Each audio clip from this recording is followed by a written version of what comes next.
Thank you for watching QTV with the news. My name is Diana Sumbwe. We take a look at stories making headlines. The country external debt stock increased to 9.51 billion United States dollars at the end of the second quarter of 2018. The Zambia police says it recorded 24 gender-based violence-related murders in the third quarter of 2018. And Konkola Copper Mines KCM has begun paying suppliers of goods and services. And now the news in detail. Minister of Finance Margaret Mwanakatwe has revealed that government has paid 545.2 million United States dollars toward debt service for 3 quarters of 2018. And Mrs. Mwanakatwe says the country's external debt stock as at close of the third quarter was 9.51 billion United States dollars from 9.37 billion United States dollars at the end of the second quarter of 2018. Briefing the media on the 2018 third quarter economic performance, Mrs. Mwanakatwe says the increase was on account of payment of some new disbursements. She says the stock of domestic debt, mainly government securities, as at the end of the third quarter of 2018 amounted to 54.6 billion kwacha from 51.9 billion kwacha at the end of the second quarter. Mrs. Mwanakatwe states that a total of 647.8 billion kwacha was paid towards domestic debt service. The minister says government has acknowledged the rising vulnerabilities from its debt profile and is committed to implementation of austerity measures to ensure movement back to moderate debt risk distress. Mrs. Mwanakatwe further states that Zambia's total guaranteed debt stands at 1.2 billion United States dollars as at the end of September 2018. Meanwhile, Mrs. Mwanakatwe has disclosed that government has so far put 10 million United States dollars in the sinking fund for repaying the Eurobonds. Debt service for the 3 quarters of 2018 amounted to 545 million US dollars. The stock of domestic debt, mainly government securities, as at the end of the third quarter 2018 amounted to 54.6 billion from 51.9 billion at the end of the second quarter 2018. A total of 647.8 billion was paid towards domestic debt service. Total guaranteed debt was at $1.2 billion as at the end of September 2018. Government acknowledges the rising vulnerabilities from its debt profile and is committed to implementation of austerity measures to ensure movement back to moderate debt risk distress. Verified domestic debt arrears as at the end of second quarter stood at 14.7 billion compared to 14 billion recorded at the end of quarter 1 of 2018.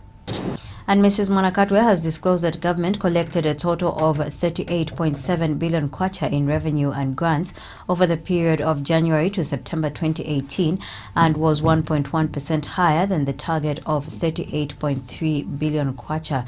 The minister says government expects the microeconomic fundamentals to remain stable in the last quarter of 2018 despite pressure from the recent depreciation of the kwacha and inflation.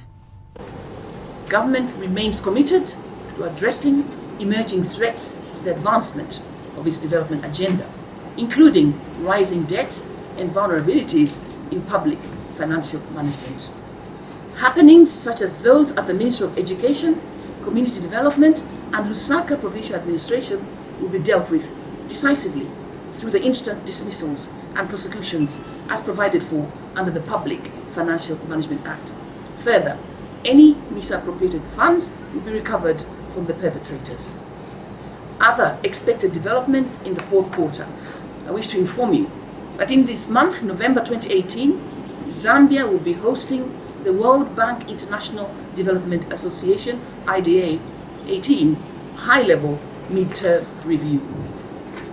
I also wish to update you that we are currently hosting an IMF staff visit. The staff are here to exchange information on economic data that will allow the development of a macroeconomic framework that will be used under the upcoming Article 4 consultation. The framework will also provide a basis for determination of any policy adjustments required going forward. Further, in the fourth quarter, We are expected to have bilateral negotiations with Germany to discuss further cooperation. Government is expected to take Public Procurement Act and the Planning and Budgeting Bill to Parliament during the next sitting in order to strengthen public financial management. Let me conclude by thanking you for coming. As Minister of Finance, I find it a very important dialogue session that we hold these continuously. Speaking at the same briefing, Hanai Junichi, who was representing cooperating partners, pledged support to government's efforts towards developing the economy. First of all, I would like to congratulate macroeconomic stability and good performance of Zambia with strong leadership with Honorable Minister Madam Margaret Nakatue and His Excellency Mr. President Edgar Changa Lungu. We CPZ members are so happy to know that such a good performance of the economy in this quarter, and we appreciate as well further effort to realize development of economy, like introduction of sales tax and any other measures, innovative measures by the Ministry of Finance. First of all, The Zambia Police has disclosed that it recorded 24 gender-based violence-related murders in the third quarter of 2018. This is out of the 6,114 gender-based violence cases recorded countrywide during the third quarter of 2018, compared to 5,096 recorded during the same period in 2017, indicating an increase of 1,018 cases, which translate to 16.7%. In a statement on the 2018 third quarter gender-based violence statistics, Zambia Police Service Public Relations Officer Esther Katongo says of the total reported cases of gender-based violence-related murders, 11 victims were female adults, 5 male victims, 5 girls, while 3 were boys. Ms. Katongo notes that the increase in the gender-based violence cases may be attributed to the many interventions being put in place by the Police Victim Support Unit and other stakeholders in combating the vice. Ms. Katongo says a total of 664 cases of child defilement were recorded, representing 10.9% of the total reported cases, out of which 3 were against boys, while 661 were against girls. She says Lusaka Province recorded the highest number of child defilement cases, with 320 translating to 48.2% of the child defilement cases reported countrywide.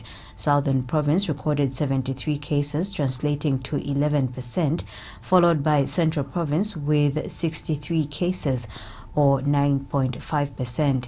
Eastern Province had 60 cases, representing 9%, and Copperbelt Province recorded 49 cases, translating to 7.4%. Ms. Katongo adds that 124 rape cases, representing 2%, were reported, while 23 cases were attempted rape. She says 37 cases of indecent assault, translating to 0.6% of total reported gender-based violence cases, were recorded, out of which 2 were against male adults, 26 against female adults, and 9 against girls. Ms. Katongo also reveals that 12 cases of incest involving 6 female adults and 6 girls were reported countrywide.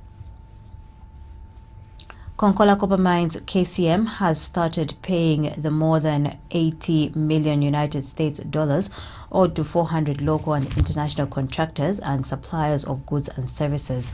Mines and Minerals Development Minister Richard Musukwa has told Parliament during the question for oral and answer session that about 256 local suppliers have so far been paid a total amount of about 7.6 million United States dollars. Mr. Musukwa has attributed the failure by KCM to pay its suppliers and contractors to low production at the company, which he says negatively affected the operations of the mining company. He says apart from failing to pay its suppliers, KCM has also been failing to pay workers' salaries, and that in some cases workers are owed a few months' salaries in arrears. Meanwhile, Mr. Musukwa says despite the challenges the company may be experiencing, its future remains promising. Mr. Musukwa says it is for this reason that government is working with KCM to ensure that it increases production and operates normally. Mr. Speaker, at B, the total amount owed to 400 suppliers by KCM as of September 2018 stood at $80 million. At C, Mr. Speaker, KCM has not been able to pay suppliers on time due to lower than expected production, which seriously impacted their cash flow and in the process negated their plan in terms of liquidating the indebtedness to the suppliers and contractors. At D, Mr. Speaker, although the current performance of KCM is worrisome, the future is promising.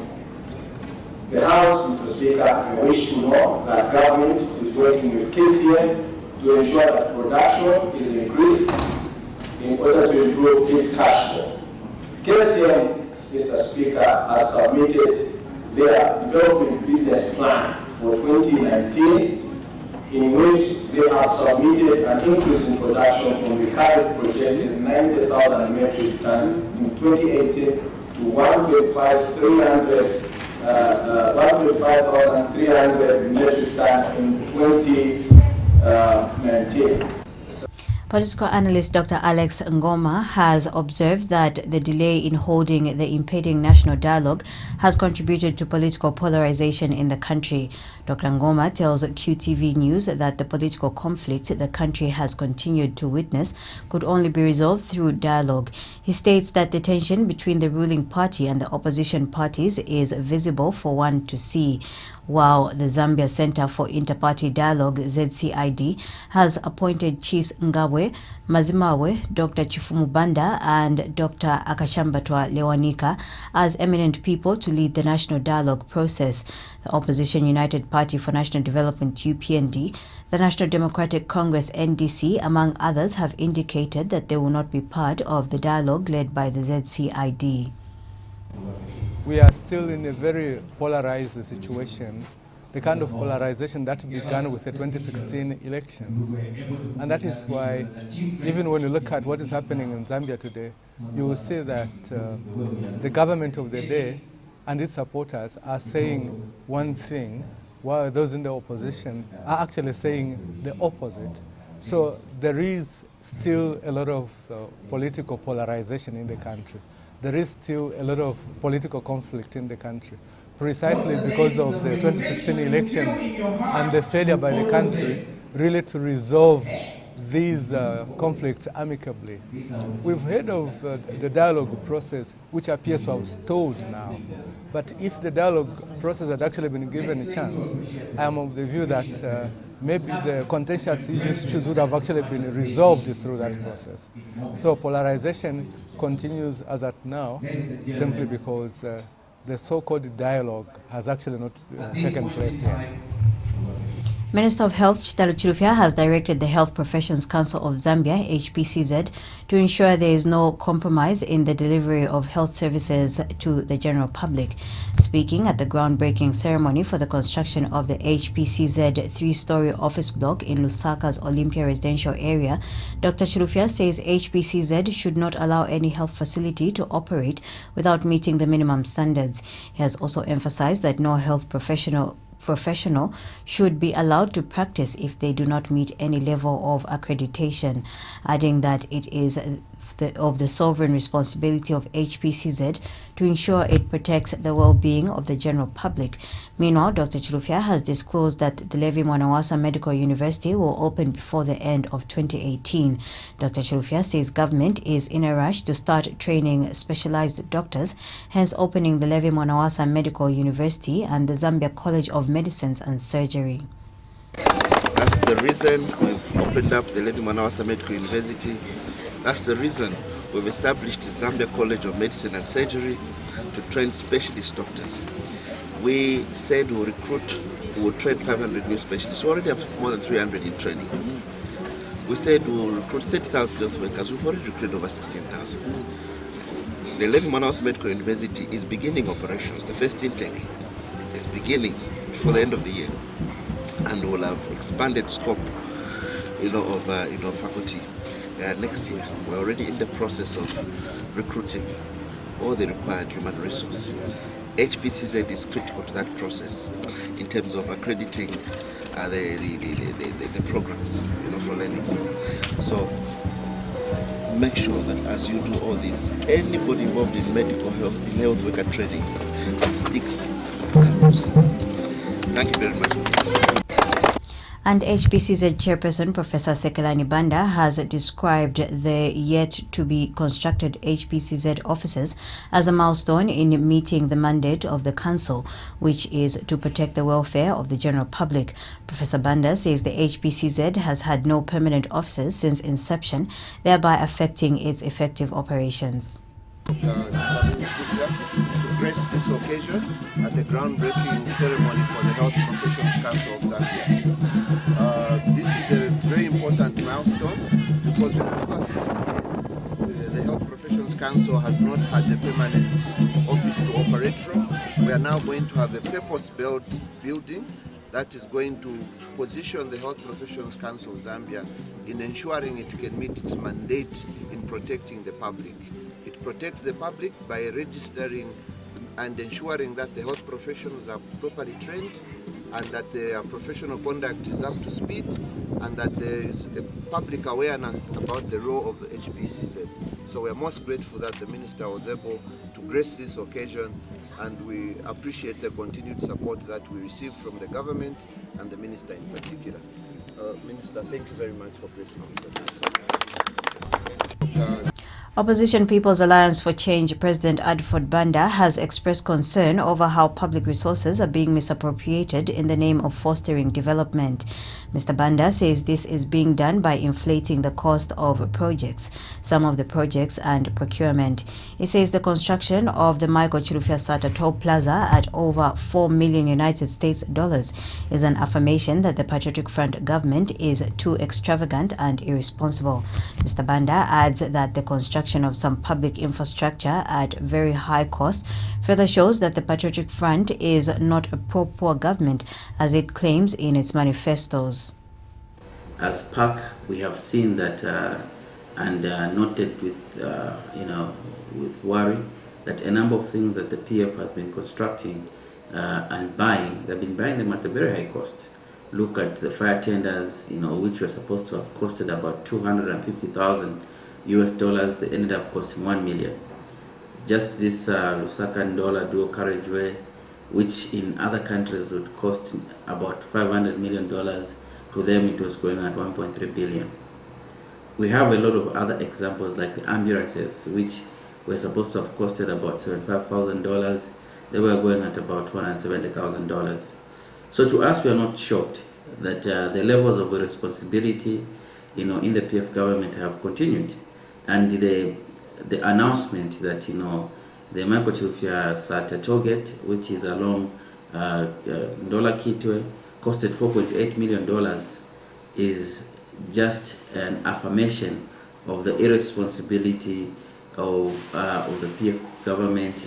It's showing that the PF government have continued to demonstrate to the Zambian people that they don't care about prudently managing the resources of this country. The Saka Province Minister Bowman Lusambo has become the latest minister who has offered to resign if UPND leader Hakainde Hichilema is able to substantiate his claims that ZNBC and Zafiko have been sold to the Chinese. He joins Minister of Information and Broadcasting Services Dora Silia, who has also offered to resign. Speaking at a media briefing, Mr. Lusambo has challenged Mr. Hichilema to substantiate his claims that government has sold the two national assets to the Chinese. He says it will no longer be worthy for him to continue serving in a government which does not care about the plight of the masses. And Mr. Lusambo claims people have lost confidence in the opposition political parties because they have concentrated on spreading lies and rumors about government. So as government, there's nothing that we want. We want the people of Zambia to know that this person, I think it doesn't mean well to this nation. We have seen opposition political party leaders. It doesn't mean that if you're an opposition political party leader, you are destined to govern the country. We have seen opposition political party leaders who have been there for checks and balances. We have seen that. And I can assure you that the late Chama Chako Mboka, may his soul rest in peace, he was more called the opposition leader than Hakainde Hichilema, because Chama Chako Mboka was giving us hope. He was talking about creating jobs for the youth.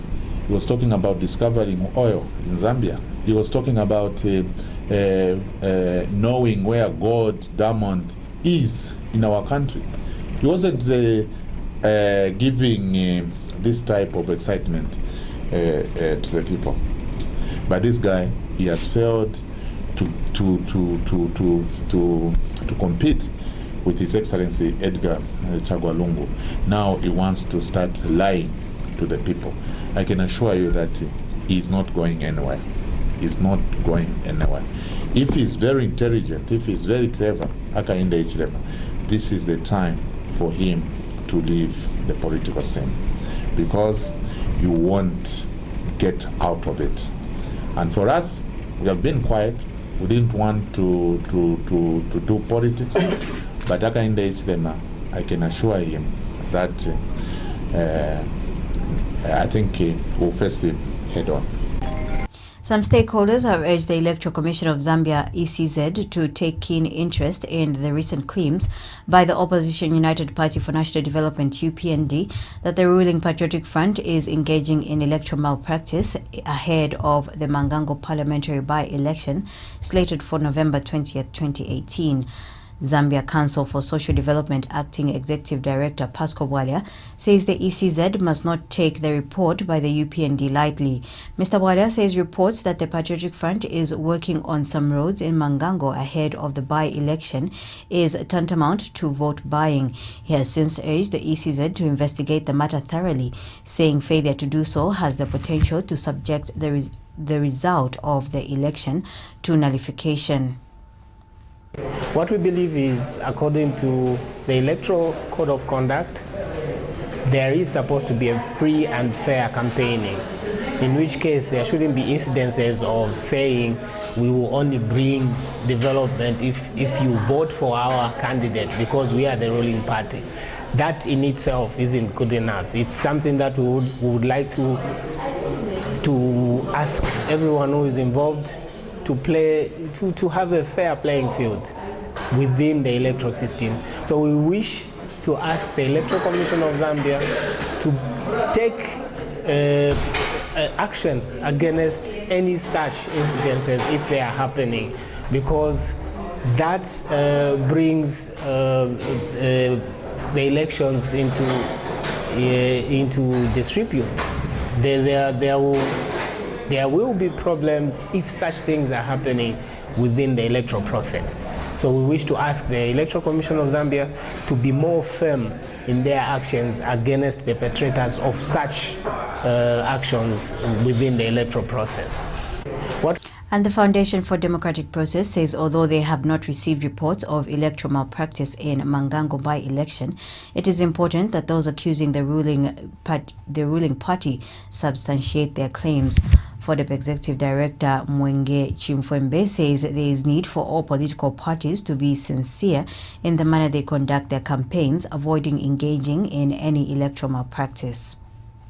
We hope that all the players will not in any way stretch the rules, because by doing so you simply usurp the will of the people, and therefore we are hopeful that the race will be clean, will be issue-based, and there will be also sincerity in the electoral promises, because sometimes we have tended to see a situation where there are promises made that are actually outside the boundary of what a member of parliament can do. So it's important to stick to what a member of parliament can do. To the Mangango residents, it's very important equally that as you choose your leader, engage with them.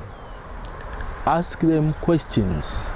Let these people be people whom you can trace, whose commitment to community work is tested and is traceable. There ought to be people whom you know that once you elect them, they will not abandon the community to come to Lusaka forever. We hope Save the Children Zambia has called for increased investment in the areas of children's health, education and protection. Organization Country Director Duncan Harvey says inasmuch as President Edgar Lungu's commitment towards promoting children's participation in national development is commendable, there is need for concrete results to come out of this commitment. Mr. Harvey says his organization is concerned with the recent results of the 2018 African Report on Child Well-being of the Child Policy Forum released earlier this month, which ranked Zambia 48th out of 52 countries as the least child-friendly country. He has called on government to provide adequate financial resources to enable children enjoy their rights in line with the international and African child rights framework that Zambia has committed itself to. Mr. Harvey has since expressed hope that government will take time to review the report, which has ranked Zambia as the 48th least child-friendly country. The findings of the recent Child Wellbeing Survey for Africa 2018, which ranks Zambia at 48th out of 52 countries in Africa. So the rating is based on a composite index of investments that the government is making in things like children's health, children's education, social protection, but also how responsive is the legal environment. Are there laws in place to protect children? Things like the age of criminal responsibility for children, the legal age of marriage. All of these things were taken into consideration by the report, and Save the Children is expressing a great deal of concern about the fact that Zambia is now ranked 48th out of 52 countries. It's actually fallen 12 places since the last review was conducted in 2013. So we're not making the kind of progress that we're seeing other countries in the region make, and it's really a wake-up call, I think, for the country, and we're really calling on the government to take notice of the results and to realize the importance of putting in place legislation. Things like the Child Code Bill, which has been proposed by the government, is yet to be finalized and developed into an act. I think that will do a great deal to improve the policy environment for children and to really make sure that things like the age of criminal responsibility and the age of marriage is established and set across all of the government's legislation. But we also want to see greater investment in, as I said, children's health, children's education, social protection. These are areas where, again, the report was highlighting that only 1.1% of the gross domestic product of Zambia is being invested in education. The finding Zambians have been advised to realize that the health care system in the country will only be transformed if they keep reminding themselves that their health is their responsibility. Visiting Africa Medical Research Foundation, AMREF Regional Director Joachim Osu says the best health system in the world, like that of France, is ownership of responsibility of healthcare is by the citizens. Professor Osu, who is based at the AMREF head office in Kenya, says this ownership is what creates better health behavior in terms of disease prevention and expenditure for health. Speaking during a report-sharing meeting on health insurance and finance in Lusaka, Professor Osu says this means that health insurance schemes owned by citizens improve quality of health services. We have more in this report. It has been approximately 7 months since the National Health Insurance Bill was signed into law. Since then, the nation has been expectantly waiting on the steps government will take to implement this legislation. This is a task the Ministry of Health itself does acknowledge is mammoth and requiring the support of all stakeholders. And it is for this reason that Ministry of Health is engaging with all stakeholders like yourselves to help this scheme to be successfully implemented.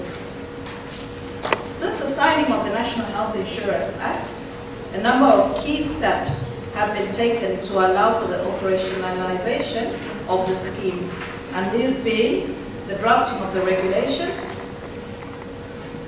the drafting of the National Health Insurance Scheme Communication Strategy, the definition and the costing of the National Health Insurance Benefits Package, which is an ongoing process, and the development of the structure of the National Health Insurance Management Authority as prescribed in the Act. These steps obviously are to the delight of this gathering here. It is a report-sharing meeting on health insurance and finance, which has been organized by the African Medical and Research Foundation, AMREF.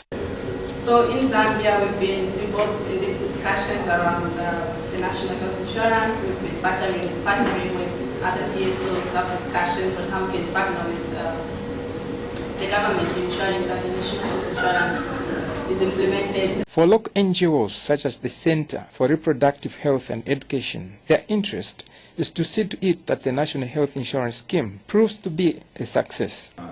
So we are here for you, and we want to inform you that the CSOs in the room are actually looking forward to working with you, and that's why we've called you to disseminate this report that we did in December and also see how best we can work with us. And visiting AMREF Regional Director Joachim Osa, who is based in Kenya, his message is to the Zambian people. He believes that healthcare in any given country can only be transformed if citizens keep reminding themselves that their health is their responsibility. Now the first thing we need to do, if we are going to transform health in Africa and in Zambia, is to remind ourselves that your health is your responsibility. And when you look at the best health systems in the world, like France or others, ownership of responsibility for health is very high among its citizens. That I am responsible for my health. That ownership creates better health behavior in terms of disease prevention. It also creates better health behavior in terms of expenditure for health. People will want to know the money allocated to me for health, how is it being used? The National Health Insurance Scheme is meant to ensure that all Zambians have equitable access to quality health care. This is irrespective of their status in society. Lazarus Tichula, QTV News. It has been approximately. The Zambia Development Agency says it will soon operationalize the Export Trade Agriculture and Industrial Development Fund that will assist Zambian business enterprises transition into premier exporters. ZDA Director for Enterprise Development, Mukula Makasa, says the agency's mandate is to grow and graduate as many local business enterprises who can participate explicitly in trade, particularly exports. Mr. Makasa says that the agency's focus is therefore on the regional markets such as the Democratic Republic of Congo DRC, Burundi, Rwanda and Angola. He explains that the fund will target start-up businesses that will need speed capital to steer them into the growth trajectory to viable and sustainable enterprises that will contribute to enhancing of economic industrialization and diversification. Mr. Makasa has since pledged the agency's commitment to ensuring that Zambian entrepreneurs grow both locally and internationally. He says the fund will encourage diversification and promote job creation through agricultural practices as envisaged in the 7th National Development Plan. We build their capacity, through entrepreneurship development, mindset transformation, which helps them to generate business ideas and then to transform those business ideas into business plans. And then we set them on an incubation pathway where we help them to transform those business plans into products through product development. And then we accelerate their growth by linking them to markets and then also linking them to capital so that they can drive their businesses. That's what we're doing for Zambians. How is this important for the country's economy? Very, very important, because you see, a country's economy hinges on industrialization.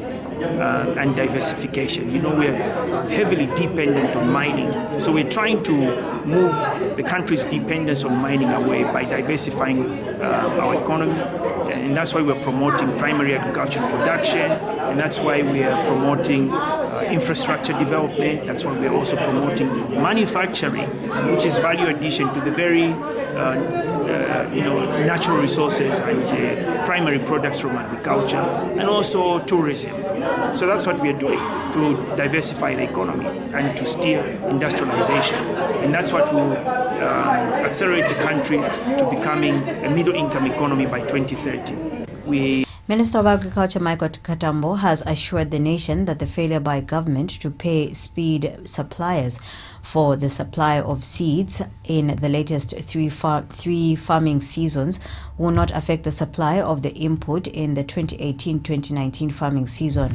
Mr. Katambo has told Parliament that his ministry has continued to engage seed suppliers who have since assured government that the seeds will be made available for this season. He says in an effort to liquidate the debt to the seed suppliers, an amount totaling about 120 million kwacha has so far been paid. Mr. Katambo has also disclosed that owing to government's failure to pay the seed suppliers, they complained of having challenges in operations such as transportation and packaging of the commodity, among other challenges. The minister has since assured seed suppliers that government will soon finish paying them what they are owed. Our response, Mr. Speaker, the seed companies that supplied seed under the Farm Input Support Program, FISIP, are owed for the seed supplied for the 2016, 2017, and the 2017-2018 seasons due to budgetary constraints the ministry faced in the implementation of the program. The seed companies are owed 56,355,627.64. In brief, the ministry is constantly engaging the seed companies, and seed companies have presented their operational challenges to government. Therefore, government is aware of the challenges that they are facing. In C, we are constantly engaging the Ministry of Finance in the release of funds to liquidate the debt owed to seed companies. Planning International Zambia Country Director Samuel Musyoki has, with concern, that there are still levels of discrimination against girls that have been readmitted in school under the re-entry policy. Mr. Musyoki has therefore noted the need to engage the communities to make them understand the importance of the re-entry policy in promoting girl childhood education. He has told QTV News in an interview that there is a lot that needs to be done to curb discrimination against girls who are readmitted in schools. Meanwhile, Mr. Musyoki has encouraged girls who fall pregnant not to relent in getting back to school, saying education is the best equalizer. I think there is acceptance, but actually there are still challenges. In some schools, they are stigmatizing girls who have either been pregnant and they are trying to come back to school. Even the fellow children as well the communities, there's still a lot of stigma for girls who have either gotten married or they've gone out, they are children and they want to come back to school. And I think there's a lot still that needs to be done, engaging with the communities, trying to show them if this has happened, it's still fine. You have to accept, these girls and allow them to come back to school. But again, there are others who do not even come to the point of wanting to go back to school after they had had their children, or they have had, after a girl has had a child, maybe all they feel like is, let me stay at home and take care of my baby. And that's where we need to be thinking of alternatives. There are those who may want to go to vocational training institutions and not necessarily back to the same schools where they were, or they want to go to schools far from home. But these are challenges as well, because who is left with the child when they go far from home? So yes, the school re-entry policy is there. It provides a good window, an opening where actually we can engage and see the ways of getting these girls back to school. But as I've said, then alternatives also for other kind of training which can help them to have an opportunity to have a second chance to be employed by themselves, or having capital where they can do businesses or engage in small income generating activities to support their children and themselves. Yeah. The National Biosafety Authority says there is still some level of misconception regarding genetically modified organisms, GMOs.